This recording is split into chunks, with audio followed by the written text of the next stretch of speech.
10,000 का मतलब ये है कि ठीक है, आज एनाटॉमी फिजियोलॉजी, ठीक है। नोटबुक चेंज कर लो अगर कर रहे हो तो।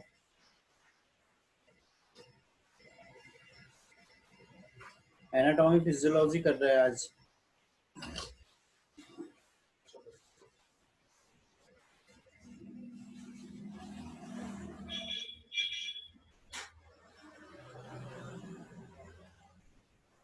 ठीक है, अभी तक हम लोगों ने एनाटॉमी फिजियोलॉजी में क्या चीजें देख ली थी, हमने कुछ सेल्स देख ली थी, है ना। कैसे क्या क्या सेल्स प्रेजेंट है बॉडी में, क्या क्या पोजीशन हो रही थी, ये सारी चीजें देखी थी, है ना। आज हम लोग सेल डिवीजन देखेंगे ना।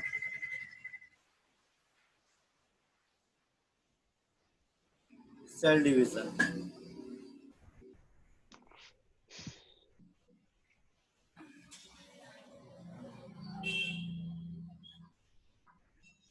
एक सेकेंड, बाकी लोग नहीं आए हैं आज, है ना। ठीक है, टाइम हो गया। ठीक है, सेल डिवीजन में, है ना, इसके लिए हमने थोड़ा बहुत पहले भी पढ़ चुके हैं। क्या चीज हो रही है, दो तरह से होता है, एक माइटोसिस होता है और एक मायोसिस होता है ना। माइटोसिस और मायोसिस में क्या चीजें हो रही है, यहाँ पे जो डिवाइडेशन चल रहा है उस डिवाइडेशन में ये चीज होती है, दो प्रकार के डिवाइडेशन चलते हैं, है ना।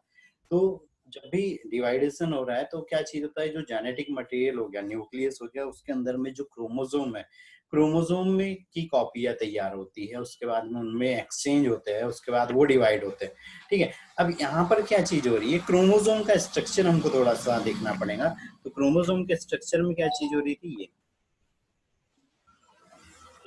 ना, ये एक हो गया और ये बना यहाँ से दूसरा। तो यहाँ पर क्या है, ये सेंट्रोमियर है। सेंट्रोमियर के पास से क्या होता है, दो क्रोमोसोम की ये जो क्रोमेटिड्स है, ये पूरा क्या है, क्रोमेटिड्स है, लेकिन जहाँ पे सेंट्रोमियर रहता है वहां से दो बन जाते हैं, ये दो भाग हो जाते हैं कि एक ये क्रोमेटिड्स हो गया, एक ये क्रोमेटिड।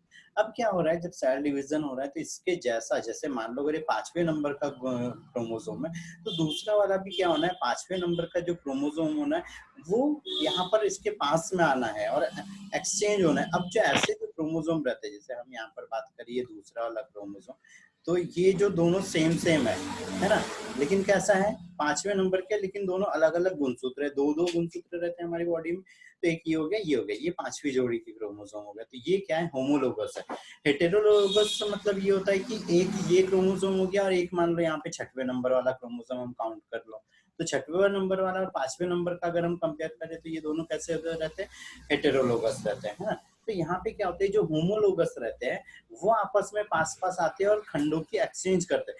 मतलब इसकी बॉडी का पार्ट कहाँ चले जाना है, इस वाले क्रोमोसोम पर चले जाना, ये मतलब जो भी जेनेटिक मटेरियल जीन है वो इस साइड चले गए, और इस वाले का जो है, इस वाले का कहाँ चले गया, यहाँ पे चले गया। तो ये चीज कायम हो रही है, डिवाइडेशन में हो रही है, विभाजन में हो रही है ना।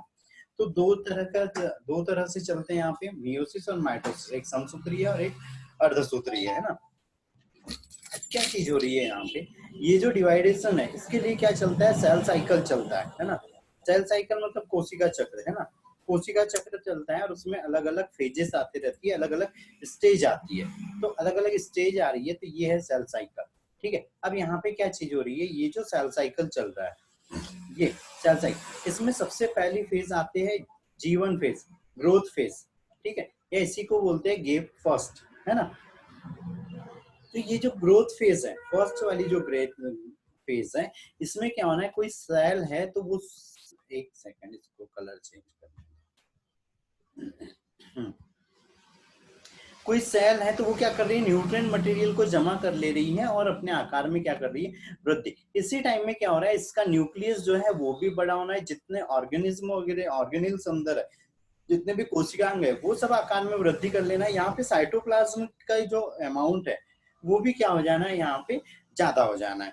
अब क्या हो रहा है, यहाँ पे कुछ ये हो गया, ये चेक पॉइंट्स रहते हैं बेटा यहाँ पे, है ना, जैसे कुछ चेक पॉइंट्स बने हुए रहते हैं। अब क्या हो रही है, अगर ये जो सेल है इसने मान लो 12 से 14 या 18 घंटे में क्या करना था, अपने आकार में वृद्धि करना था, आकार इसको इंक्रीज करना था। इसने अपने साइज में इंक्रीज हो गई, न्यूट्रिएंट मटेरियल को जमा कर लिया। अब क्या चीज हो रही है, अगर बाय चांस यहाँ पे जितना उसको न्यूट्रिएंट मटेरियल चाहिए था उतनी सारी चीजें अगर यहाँ पर नहीं हुई तो क्या होना है, ये जो चेक पॉइंट है अभी क्या हो रहा था यहाँ पे 14 घंटे बाद क्या हो रहा था, वो 14 घंटे बाद काय में जाने वाली थी, एस फेज में जाने वाली थी, सिंथेसिस फेज में जाने वाली थी। लेकिन अब ये यहाँ पे नहीं ग्रोथ कर पाई है, नहीं न्यूट्रिएंट मटेरियल कलेक्ट कर पाई है, तो क्या चीज होना, ये 14 की जगह कितनी देर की होगी, यहाँ पे मान लो 18 घंटे की G1 फेज हो गई। ठीक है, G1 फेज 18 घंटे की होगी। जब ये 18 घंटे बाद इसने सारा न्यूट्रिएंट मटेरियल जमा कर लिया तो क्या चीज होना है, अंदर साइड में यहाँ पे जो क्रोमोसोम है, क्रोमोसोम की कॉपी होना चालू हो जाती है। अंदर साइड में जो केंद्रक में यहाँ पे क्रोमोसोम रहते हैं उनकी कॉपी होना चालू हो जाती है। ठीक है, एस फेज में, सिंथेसिस फेज क्या है, synthesis phase S phase, DNA synthesis, मतलब डीएनए का क्या हो रहा है यहाँ पे, कॉपियां होना और वो मोटे होना, बड़े होना स्टार्ट हो जाते हैं। लेकिन अब क्या चीज हो रही है, ये तो सारी की सारी नॉर्मल सेलों में चल रही है ना, प्लांट सेल में चल रहा है, एनिमल सेल में चल रहा है, इन सब में ये चीज चल रही है। लेकिन जो नर्व सेल होती है उसमें सेंट्रियोल प्रेजेंट नहीं रहता है। तो सेंट्रियोल प्रेजेंट नहीं होता है तो क्या चीज होती है, यहाँ से ये घूम के वापस क्या हो जाना है, सीयू में आ जाना है, मतलब G1 फेज में आ जाए। तो यहाँ पर जो आ रही है ये क्या होती है, यहाँ पे G0 फेज आ जाती है, G0। अब ये चीज बहुत अच्छे से याद रख लेना कि सिर्फ जो नर्व सेल है, तंत्रिका कोशिका, उसी के अंदर में क्या रहती है, G0 फेज रहती है। मतलब जब हमारा एम्ब्रियोनिक डेवलपमेंट हो रहा था, जब हम छोटे शिशु के रूप में थे, जब वो वृद्धि कर रहे थे, तो उस समय में हमारे अंदर में जितनी नर्व सेलें बनी थी है उतनी ही रहना है, बस ये उसका साइज इंक्रीज हो जाना है, आकार में वृद्धि हो जाना है, कोई उसमें डैमेज वगैरह हो जाना है तो वो वापस से रीजनरेट हो जाना है, रिपेयर हो जाना है। लेकिन कोई नई नर्व सेल नहीं होती। जो पैरालाइसिस वगैरह होता है ना, पैरालाइसिस में क्या चीज होती है कि ये जो नर्व सेल रहती है, जैसे एक नर्व सेल का डेंड्रॉन्स यहाँ से आ रहा है तो यहाँ पे एक साइनॉप्स बनाता है, तो ये जो इनका जॉइंट्स होना था, ये जो जॉइंट्स हुआ है ये किसी कारण से डैमेज हो जाता है और क्या हो गया, ये जॉइंट्स यहाँ से ऐसे हट गया। जो पैरालाइसिस होता है उसका बॉडी का पार्ट अगर फिर से वर्क करने लग गया तो ये जॉइंट्स अभी कहाँ खिसक गया था, इधर। इसको हमने मालिश वगैरह करके, ऑयल ट्रीटमेंट वगैरह करके क्या कर देते हैं, वापस जगह पे ला। पर अगर ये यहाँ से डिस्ट्रॉय ही हो गया, नष्ट ही हो गया, तो क्या होना है, यहाँ का सेंसेशन इधर एक्सचेंज नहीं होना है, तो परमानेंटली पैरालाइसिस हो जाना है ना। तो यहाँ पे G0 फेज इसमें किसमें होती है, नर्व सेल में, क्योंकि इसमें सेंट्रोमियर उपस्थित, मतलब सेंट्रोमियर प्रेजेंट नहीं रहता है, इसीलिए। अब क्या हो गई, इस चेक पॉइंट से ये आगे बढ़ी, सिंथेसिस फेज है, इसमें डीएनए का रिप्लिकेशन हो गया, डीएनए ने अपने अमाउंट में वृद्धि, अपने शेप में चेंजेस कर ली। अब फिर यहाँ पे एक और चेक पॉइंट आता है, यहाँ पे क्या हो रहा है, 4 से 8 घंटे तक या 4 से 6 घंटे तक एस फेज चल रही है ना, सिंथेसिस में। अब यहाँ चेक पॉइंट आया, इसने फिर से चेक किया कि सारा जो डीएनए है इसका रेप्लिकेशन हुआ है या नहीं हुआ है। अगर रेप्लिकेशन हो गया तो ये G2 phase, gap stage second, या growth phase and preparation phase second में जाएगा। ठीक है, अब यहाँ पर जब जा रहा है तो क्या चीज हो रही है, सारा जो साइटोप्लाज्म है वो यहाँ पे इंक्रीज हो गया है, जो जेनेटिक मटेरियल है वो यहाँ पर इंक्रीज हो गया है ना। अब क्या चीज आ रही है, यहाँ पे जो माइटोसिस हो रहा है ना, यहाँ पे जो माइटोसिस हो रहा है, सेल डिवीजन, तो इसमें सबसे पहले क्या चीज आती है, यहाँ पे इंटरफेस आती है। ठीक है, इंटरफेस। उसके बाद में क्या आती है, मेटाफेस, है ना। फिर आती है यहाँ पे एनाफेस,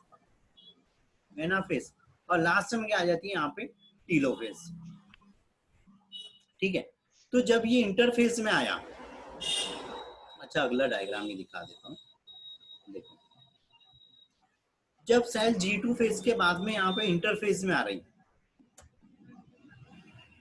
ये तो इंटरफेस क्या रहती है, सबसे लंबी रहती है। और यहाँ पर क्या हो रहा है, सारे क्रोमोसोम वगैरह कहाँ आ गए, बीच में आ गए, जो समान वाले थे वो सब क्या हो गए, कॉपी होना चालू हो गए और आपस में चिपकने लग गए।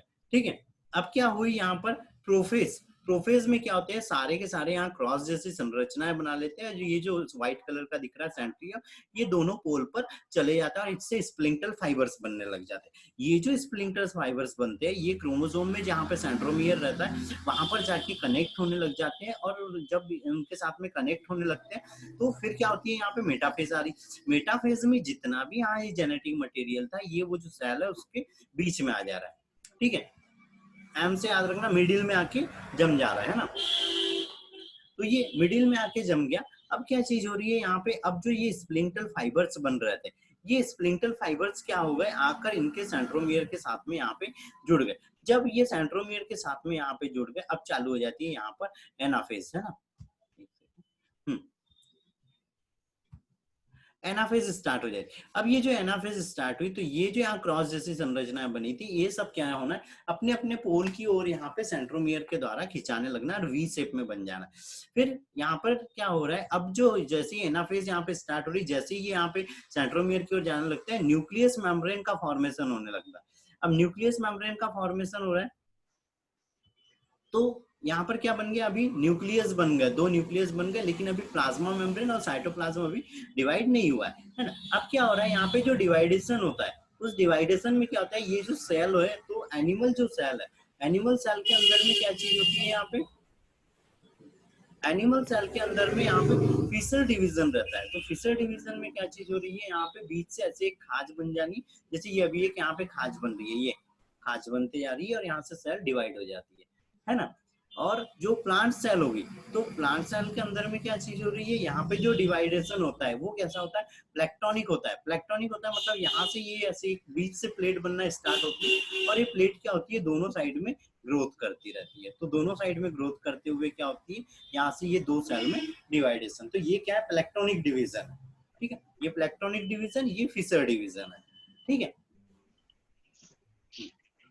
तो ये दो तरह का डिवीजन चलता है। अब क्या चीज हुई, यहाँ पे जो सेल साइकिल चल रहा था, इसमें जो डिवीजन होता है वो दो तरह से होता है। पहला तो न्यूक्लियस मटेरियल का होता है, दूसरा क्या होता है, साइटोप्लाज्म का। तो यहाँ पे जो न्यूक्लियस मटेरियल है, इसका जब डिवीजन होता है, ये जो दो न्यूक्लियसों का निर्माण हो रहा है, तो ये क्या कहलाता है यहाँ पे, क्रायोकाइनेसिस, ठीक है, क्रायोकाइनेसिस, ठीक है। और ये जो साइटोप्लाज्म का जब डिवीजन हो रहा है, तो ये कहला रहा है साइटोकाइनेसिस। एक है क्रायोकाइनेसिस और एक है साइटोकाइनेसिस, ठीक है। तो दोनों वर्ड याद रखना है। एक है क्रायोकाइनेसिस मतलब केंद्रक का विभाजन हो रहा है, साइटोकाइनेसिस जिसमें साइटोप्लाज्म का हो रहा है, ठीक है। इतना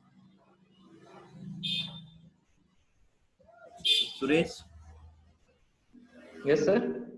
ठीक है। तुलसी, गीता, सर यस सर। ठीक है।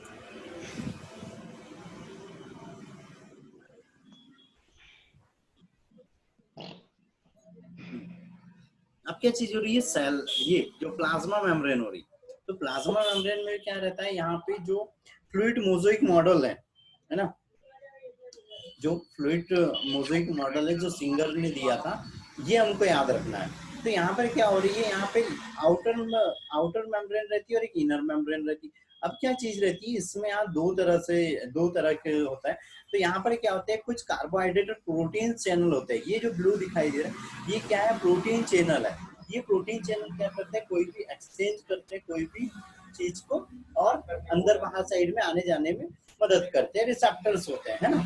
और फिर यहाँ पर ये जो दिख रहे हैं, ये लिपिड है। तो यहाँ पर क्या चीज हो रहा है, दो तरह का भाग होता है, एक तो हाइड्रोलाइटिक पार्ट होता है और एक होता है हाइड्रोफोबिक। तो हाइड्रोफोबिक भाग क्या हो जाते हैं, अंदर हो जाते हैं, ये टैल वाला। और जो हाइड्रोलाइटिक रहता है, मतलब जल स्नेही रहता है, वो कैसे हो जाता है, बाहर हो जाता है। तो इस तरह से यहाँ पे क्या हो जाता है, एक बहुत सारे लिपिड और प्रोटीन की ये लेयर बन जाती है। और ये क्या है, यहाँ पे प्लाज्मा मेम्ब्रेन है। फिर बारी आती है सेल के अंदर में क्या क्या ऑर्गेनिज्म होते हैं, है ना, क्या क्या ऑर्गेनेल्स होते हैं। तो सेल के अंदर में जो ऑर्गेनेल्स होते हैं, अच्छा मैं यहाँ पे एक चीज दिखाता हूँ तुम लोगों को,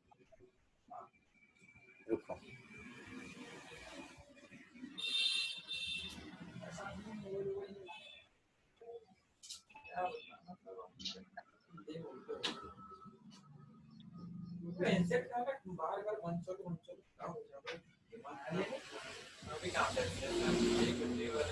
एक सेकंड, एक वीडियो दिखा रहा हूँ बेटा। हाँ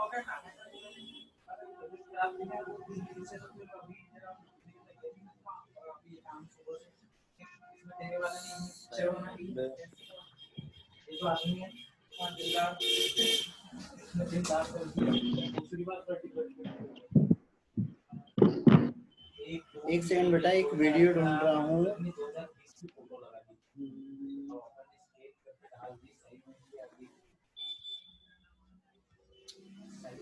सेल के बारे में किसको क्या क्या चीजें ये बता दो जब तक।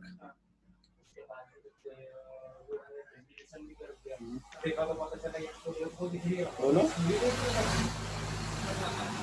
अच्छा इसलिए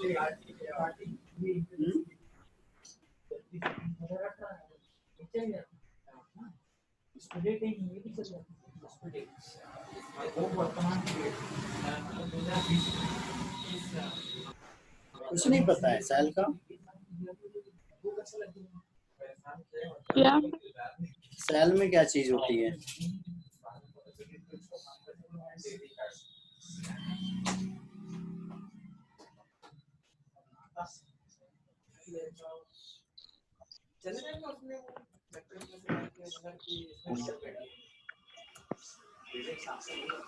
ये दिखते जा रहा है।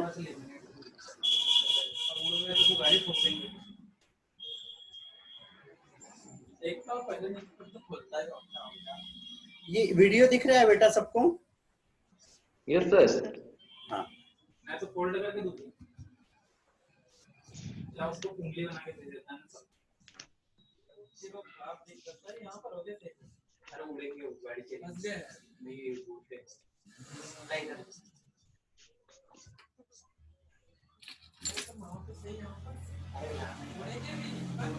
मुड़ जाएंगे।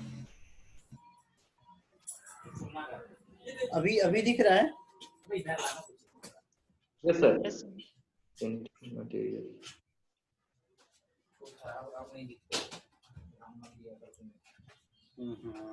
एक मिनट, वो गड़बड़ हो गया।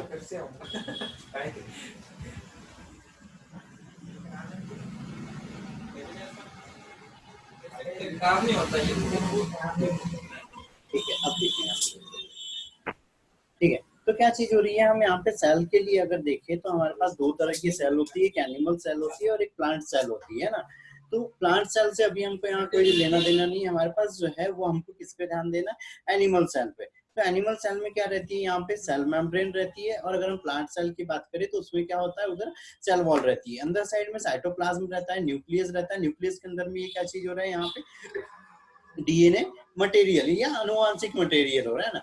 ये क्या हो रही है, दो तरह की। और फिर अगर हम यहाँ पे भी अगर बात करें तो दो तरह की रहती है, एक यूकेरियोटिक सेल रहती है और प्रोकैरियोटिक। तो हमको यहाँ पे अभी क्या करना है, यूकेरियोटिक। तो यूकेरियोटिक सेल्स में क्या होते हैं, अलग अलग यहाँ पे ऑर्गन होते हैं, जैसे माइटोकॉन्ड्रिया, राइबोसोम, गोल्गी बॉडी, है ना, ये सारी चीजें रहती है। प्लांट सेल के लिए अभी बताएं कि उसमें क्या रहती है, वहां पे कि सेल वॉल रहती है ना। और प्रोकैरियोटिक सेल में क्या होती है, सिर्फ सेल मेम्ब्रेन रहती है और जेनेटिक मटेरियल रहता है। और ये किसमें हो रही थी, बैक्टीरिया के अंदर में यही चीज हो रही थी, जेनेटिक मटेरियल था और क्या थी, यहाँ पे सेल वॉल और साइटोप्लाज्म प्रेजेंट था, और कुछ मात्रा में इसमें राइबोसोम प्रेजेंट है ना। लेकिन यूकेरियोटिक में क्या हो रही है, एक अच्छी डेवलप सेल रहती है वो, और उसमें क्या हो जाता है, यहाँ पे सारे ऑर्गेनल्स प्रेजेंट रहते हैं। ऑर्गेनल्स क्या होते हैं, ये वाटर ऑर्गेनल्स। तो सेल के अंदर में जितने भी फंक्शनल चीजें होती है वो सब वो ऑर्गेनल्स रहते हैं, और बहुत सारी छोटी छोटी चीजें होती है, जैसे माइटोकॉन्ड्रिया, एंडोप्लाज्मिक रेटिकुलम, साइटोप्लाज्म, है ना, सेंट्रोसोम, सेंट्रोमियर, लाइसोसोम, ये सारी चीजें, है ना। फिर यहाँ पर क्या हो रहा है, न्यूक्लियस हो रहा है ना। तो सबसे पहले हम बात कर रहे हैं न्यूक्लियस की। तो न्यूक्लियस के अंदर में क्या रहता है, जेनेटिक मटेरियल। जेनेटिक मटेरियल में क्या होता है, यहाँ पे डीएनए होता है, डीएनए। और ये जो बहुत सारे अब यहाँ पे डीएनए का जो मिक्स हो जाते हैं, ये सब क्या कहलाने लग जाते हैं, यहाँ पे क्रोमेटिन कहलाते हैं। तो अंदर साइड में क्रोमेटिन रहता है, और यहाँ पे न्यूक्लियर मेम्ब्रेन रहती है। और न्यूक्लियर मेम्ब्रेन में कैसे रहते हैं, होल रहते हैं, बहुत सारे छेद रहते हैं ना। जब ये डिवाइडेशन वाली चीज आती है तो क्या हो जाते हैं, बहुत सारे क्रोमेटिन नेट जो मिलकर क्या कर लेते हैं, क्रोमोसोम बना लेते हैं। सेंटर में यहाँ पे न्यूक्लियस रहती है, केंद्रिका रहती है, और ये क्या करती है, राइबोसोम फॉर्म करती है, मतलब राइबोसोम का निर्माण करती है। और ये न्यूक्लियर पोर से क्या हो रहा है, बाहर साइड में आ जाते हैं, और बाहर की जो साइटोप्लाज्म है उसमें हो जाते हैं।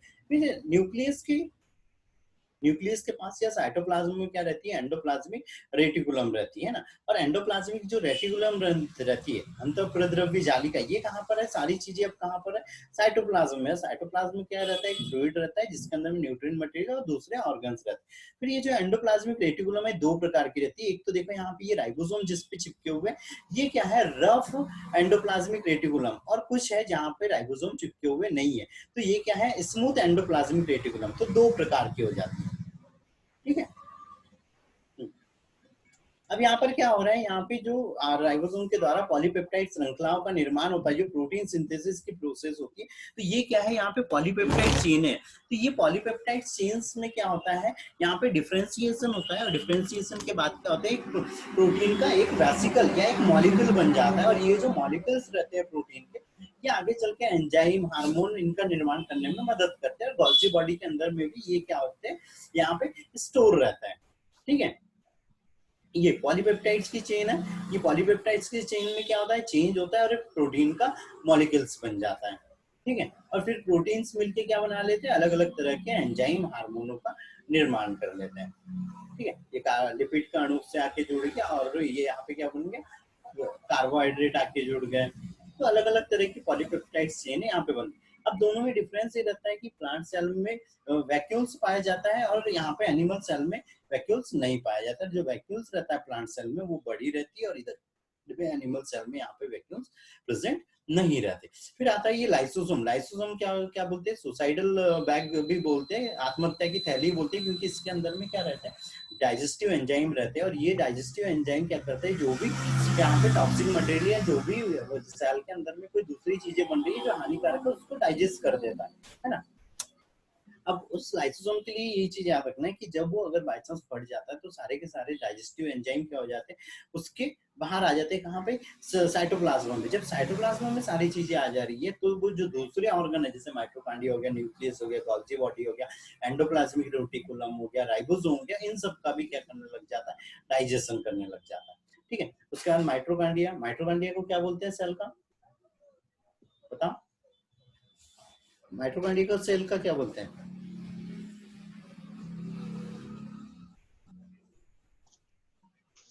सुरेश, गीता, तुलसी, ओम, क्या बोलते हैं बेटा,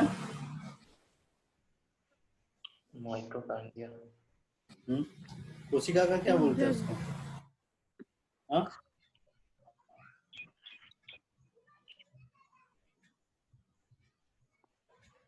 क्या बोलते हैं, ऊर्जा घर। हाँ वही, सेल का पावर हाउस बोलते हैं किसको, माइटोकॉन्ड्रिया का, है ना। क्योंकि ये सेल के लिए जो रिक्वायर जो एनर्जी है वो प्रोड्यूस करने में हेल्प करता है। और ये भी क्या रहता है, डबल मेम्ब्रेन स्ट्रक्चर रहता है ना। एक सेकंड, ये देखते रहो, एक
बाद में ले लेना।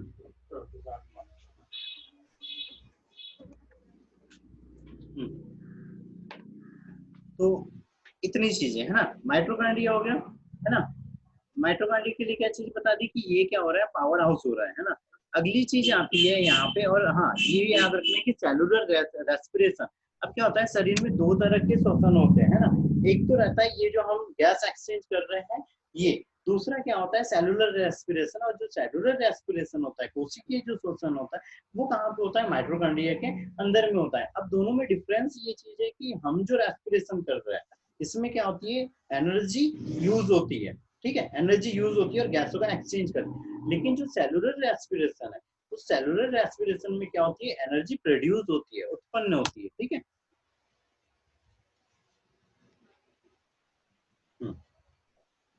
तो ये फिर अगली चीज आती है यहाँ पर साइटोस्केलेटल। साइटोस्केलेटल का मतलब ये हो रहा है कि कोशिका के अंदर भी बहुत सारे माइक्रोट्यूब्यूल्स रहते हैं जो क्या करते हैं, या माइक्रो फिलामेंट्स रहते हैं जो उसको एक स्ट्रक्चर प्रोवाइड करते हैं, ऐसे टेका जैसे लगा के रखते हैं ताकि वो जो सेल मेम्ब्रेन है वो चिपके नहीं, है ना।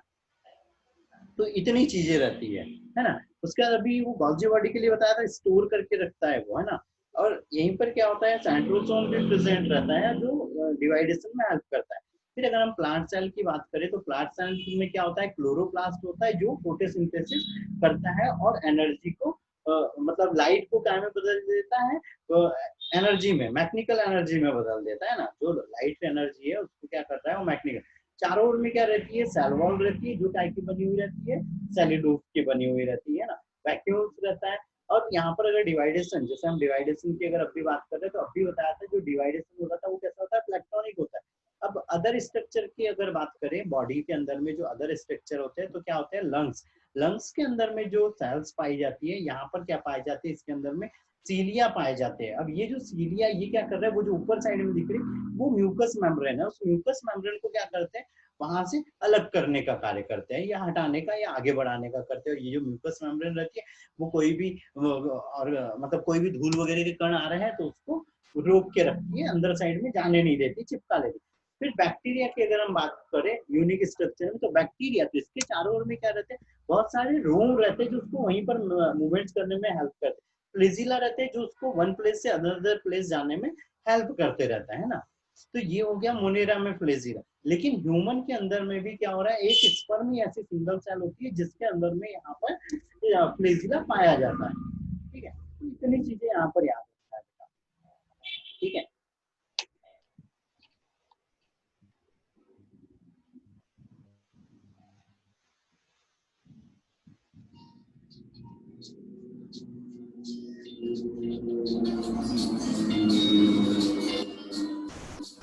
ठीक है, याद रहेंगी इतनी चीजें। तो अब क्या चीज हो रही, अब एक एक पार्ट के बारे में बात कर लेते हैं फिर से। तो यहाँ पर जैसे अभी बताया था, पहला क्या आ रहा था, न्यूक्लियस हो रहा था। न्यूक्लियस के अंदर में क्या होता है, एक न्यूक्लियर एनवलप होता है। उस एनवलप में क्या हो रहा है, उस एनवलप में क्या हो रहा है, सारा का सारा जो जेनेटिक मटेरियल है अंदर की ओर उसमें प्रेजेंट रहता है। उसमें क्या रहता है, क्रोमेटिन रहता है। क्रोमेटिन क्या रहता है, छोटा पार्टिकल। सारे क्रोमेटिन मिलकर क्या बना लेते हैं, क्रोमोसोम बना लेते हैं। और ये जो क्रोमोसोम बने हुए रहते हैं इनके अंदर में जो जेनेटिक मॉलिक्यूल रहता है वो क्या रहता है, यहाँ पे डीएनए रहता है। और जो डीएनए रहता है, इसका जो डीएनए में क्या चीज रहती है, सारी की सारी जेनेटिक इंफॉर्मेशन रहती है। साथ में डीएनए से किसका निर्माण होता है, आरएनए का निर्माण होता है। और आरएनए से क्या बनते हैं, तीन टाइप के आरएनए बनते हैं, टीआरएनए, एमआरएनए और आरआरएनए। टीआरएनए का मतलब होता है ट्रांसफर आरएनए, एमआरएनए का मतलब होता है मैसेंजर आरएनए, और आरआरएनए का मतलब होता है राइबोसोमल आरएनए। तो जो एमआरएनए रहता है, एमआरएनए क्या करता है, जो न्यूक्लियस के अंदर में क्या चीज हो रही थी यहाँ पे,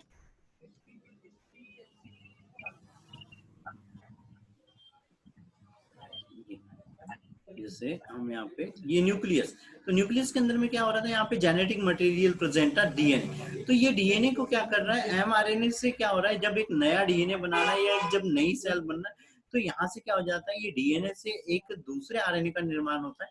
और ये जो आरएनए रहता है ये क्या रहता है, मैसेंजर आरएनए, ये जो इस डीएनए से कॉपी होकर बनता है और ये केंद्रक से बाहर आ जाता है। जब ये केंद्रक से बाहर आ जाता है तो ये कहाँ पर जाता है, राइबोसोम के पास में जाता है। और राइबोसोम में क्या होती है, दो यूनिटें रहती है, एक बड़ी यूनिट रहती है और एक छोटी यूनिट रहती है।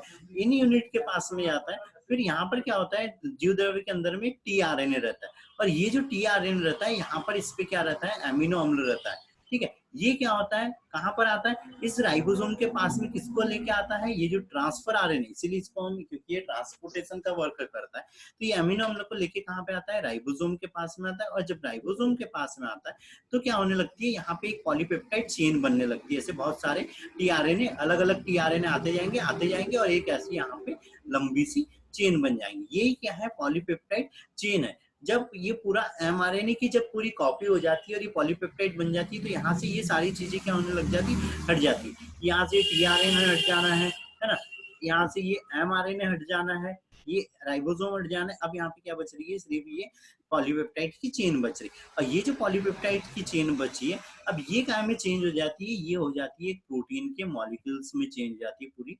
ये कैसा था, अभी यहाँ पे 2D स्ट्रक्चर था, है ना, तो ये क्या हो जाता है, यहाँ पे 3D स्ट्रक्चर बना लेता है और एक प्रोटीन का मॉलिक्यूल बना लेता है। इसी तरह से कोई एंजाइम वगैरह का निर्माण न्यूक्लियस से होता है, ठीक है।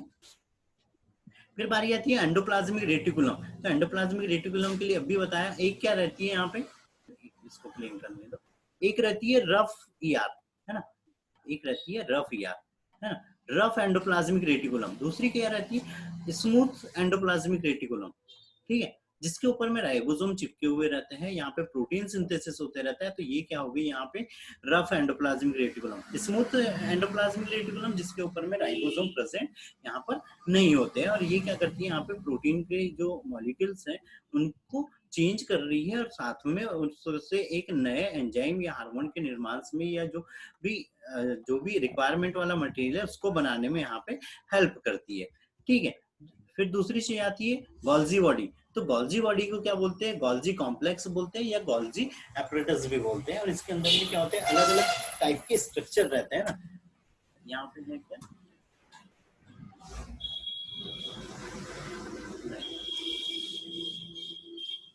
नहीं, ठीक है। तो अभी हमने वीडियो में देखा था कि क्या हो रहा था, यहाँ पे ऐसे गोल्जी बॉडी बना हुआ है, तो कैसे ऐसे प्लेट जैसा बना हुआ है ना, कहीं पे ऐसे कुछ प्लेट जैसे बनी हुई रहती है, कहीं पे ऐसे ट्यूब के जैसे रहता है वो, कहीं पे ऐसे गोल रहता है। तो ये 3 प्रकार की ट्यूब, प्लेट्स और राउंड शेप, है ना, ये 3 प्रकार की संरचना रहती है जिसके अंदर में पॉलीपेप्टाइड चेन जाके स्टोर हो जाती है, ठीक है। और यहीं से क्या होता है, लाइसोसोम का भी निर्माण होता है। लाइसोसोम क्या करता है, जो फूड मटेरियल वगैरह उसको डाइजेस्ट करने का कार्य करता है। दूसरी चीज, ये जो गोल्जी बॉडी है, ये कोई जो फॉरेन पार्टिकल आया तो उसको भी सेल से, जो हानिकारक चीज आई है सेल के अंदर में, उसको सेल से बाहर निकालने का भी कार्य करता है। फिर लाइसोसोम कैसे बनते हैं, यहाँ पे ये जो गोल्जी बॉडी है इसी से बनते हैं और उसके अंदर में डाइजेस्टिव एंजाइम रहते हैं जो फूड वगैरह और जो फॉरेजन मटेरियल जो भी बन रहा है या कोई बैक्टीरिया वगैरह या कोई भी टॉक्सिक चीज आ रही है सेल के अंदर में, उसको डाइजेस्ट करने का वर्क करता है। माइटोकॉन्ड्रिया एनर्जी प्रोड्यूस करता है और किसका फॉर्म निर्माण करता है, यहाँ पे एटीपी का निर्माण करता है माइटोकॉन्ड्रिया सेल के अंदर। राइबोसोम प्रोटीन सिंथेसिस का कार्य करते हैं और प्रोटीन राइबोसोम में क्या रहती है, 2 प्रकार की यूनिट रहती है, एक स्मॉल यूनिट रहती है और एक बिग यूनिट रहती है। और जो ह्यूमन रहता है उसके अंदर में क्या होता है, 70S प्रकार के 70S प्रकार के राइबोसोम पाए जाते हैं, ठीक है। अगली चीज आती है यहाँ पे माइक्रोट्यूब्यूल्स। तो माइक्रोट्यूब्यूल्स में क्या हो रही है, वो साइटोस्केलेटल बनाती है, सेल को एक स्ट्रक्चर प्रोवाइड करते हैं ना। फिर ये फ्लेजिला, अभी बताया था कि फ्लेजिला में क्या हो रहा है, हाँ, जो फ्लेजिला जो पाया जा रहा है वो कैसा हो रहा है, यहाँ पे 9+2 के अरेंजमेंट में पाया जाता है, ठीक है। स्पर्म के अंदर में जो फ्लेजिला पाया जाता है वो 9+2 के अरेंजमेंट में पाया जाता है, ये, ठीक है।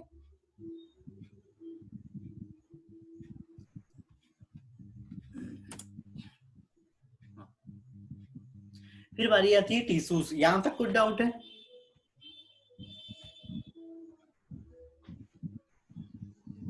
यहां तक कुछ डाउट है बेटा? तुलसी, सुरेश,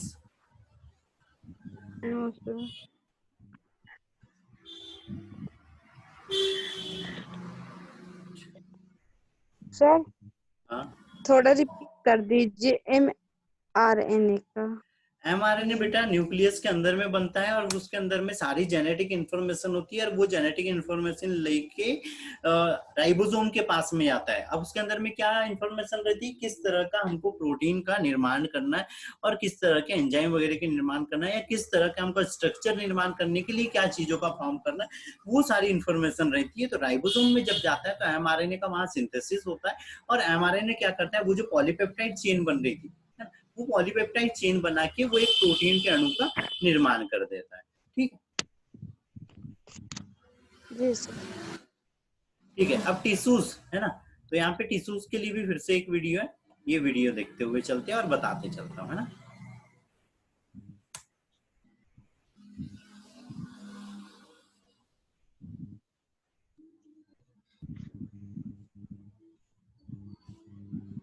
अच्छा ये हिंदी है सुनो। आवाज आ रही है बेटा? वीडियो की आवाज आ रही है? No no sir. वीडियो की आवाज नहीं आ रही थी? नहीं सर। अब आ रही? नहीं आ रही। बस वीडियो दिख रहा है? अच्छे से नहीं दिख रहा है सर। अच्छा वीडियो दिख भर रहा है लेकिन साउंड नहीं आ रहा है ना? Yes sir. ठीक है, कोई दिक्कत नहीं है, साउंड के लिए मैं उसमें बता देता हूँ क्या चीज हो रही है। ठीक है, तो क्या चीज हो रही है यहाँ पे, जो भी ह्यूमन वगैरह है उसमें अलग अलग प्रकार के टिश्यूज है ना। यहाँ पे हम ह्यूमन टिश्यूज की बात करेंगे कि अदर अदर बॉडी बन रही है। अब यहाँ पे टिश्यूज में क्या चीज हो रही है कि अलग अलग प्रकार के होते हैं ना। जैसे यहाँ पे प्रोटेक्टिव टिश्यू होते हैं, तो यहाँ पे क्या हो रही है, प्रोटेक्टिव लेयर बना रहे हैं ना। तो यहाँ स्किन हो रही है, स्किन के ऊपर में एक इपिथेलियल लेयर बन जा रही है, जिसमें यहाँ पर हेयर्स वगैरह प्रेजेंट रहते हैं, है ना। कोई हेयर्स वगैरह प्रेजेंट है ना। अलग अलग बॉडी में जितने भी ऑर्गन है सारे के सारे क्या हो रहे हैं, अलग अलग टिश्यूज के बने हुए। सबसे पहले आता है इपिथेलियल टिश्यू, है ना। तो इपिथेलियल टिश्यू में क्या चीज हो रही है कि सारी जितनी कोशिकाएं रहती है वो जो रहती है कोशिकाएं सारी की सारी बिना गैप वाली रहती है। जो गैप इनके अंदर में बहुत कम रहता है, और क्या होता है यहाँ पे सारी कोशिकाएं आपस में चिपकी हुई रहती है। दूसरी चीज यहाँ पे जो भी एक्सचेंज वगैरह करना है हमको बॉडी के साथ में, उस चीज के लिए यहाँ पे इपिथेलियल टिश्यूज जरूरी हो जाते हैं, है ना। फिर ये कहाँ कहाँ प्रेजेंट होते हैं, तो ये चीज रहती है जितनी भी लेयर वगैरह रहती है, जितनी भी अंदर की जो भी परतें रहती है, वहां पर हमारे ये सारी टिश्यूज यहाँ पे प्रेजेंट रहते हैं ना। अब यहाँ पे आता है स्क्वेमस इपिथेलियल टिश्यू, है ना। तो स्क्वेमस इपिथेलियल टिश्यू में क्या हो रही है, यहाँ पे अलग अलग प्रकार के यहाँ पे इपिथेलियल टिश्यू हो रहे हैं। जैसे ब्लड वेसल्स दिख रही है, यहाँ पे नर्व दिख रही है, तो यहाँ पे अलग प्रकार के इपिथेलियल टिश्यूज रहेंगे ना।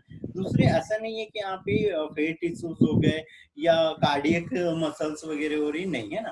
तो ये जो बनी हुई रहती है यहाँ पे, ये क्या होगी, स्क्वेमस इपिथेलियल की बनी है ना। फिर जो हमारा इपिथेलियल, ये इसोफेगस हो गई, जो अंदर साइड में यहाँ पे क्या हो रहा है, कॉलमनर इपिथेलियल। अब कॉलमनर इपिथेलियल मतलब क्या हो रहा है, कॉलम के जैसे पिलर की तरह की कोशिकाओं की बनी होती है। ये छोटी जो हमारी आंत होती है, इसके अंदर में जो माइक्रोविलाई रहते हैं, ये कैसे बने रहते हैं, कॉलमनर। ये देखो यहाँ पे सारी की सारी स्तंभ के जैसे बने हुई है।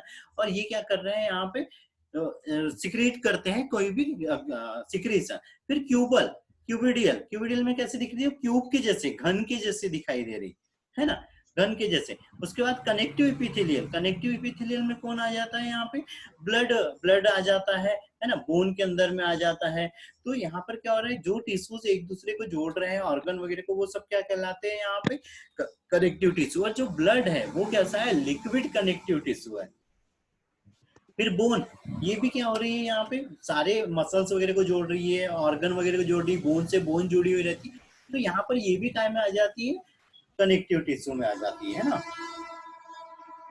जो मसल्स रहती है वो भी क्या हो जाती है, कनेक्टिव टिश्यू। फिर यहाँ पे लिगामेंट्स क्या करते हैं, यहाँ पे दो बोन वगैरह या दो ऐसे जो टिश्यूज हैं उनको जोड़ने का कार्य कर रहा है कौन, लिगामेंट। जैसे हमारे यहाँ जो जॉइंट्स रहते हैं, इन पर यहाँ पे अलग अलग प्रकार के लिगामेंट्स रहते हैं, उसमें टेंडन रहते हैं। अभी टेंडन्स क्या कर रहे हैं, बोन के साथ में इस मसल्स को जोड़ने का कार्य कर रहे हैं ना। फिर एडोपस टिश्यू क्या रहता है, येलो कलर का रहता है, और ये फेट को डिपॉजिट करके रखता है। और जैसे हमारी यहाँ पे स्किन पे कभी स्क्रैच वगैरह लग जाता है तो, है ना। एल्वोलियर टिश्यू, यहाँ पे मसल्स और हमारी बोन के बीच में जो टिश्यू पाए जा रहे हैं वो एल्वोलियर टिश्यू पाए जाते हैं। बोन मैरो के अंदर में रहता है ये, है ना। साथ में ये क्या कर रहा है, जो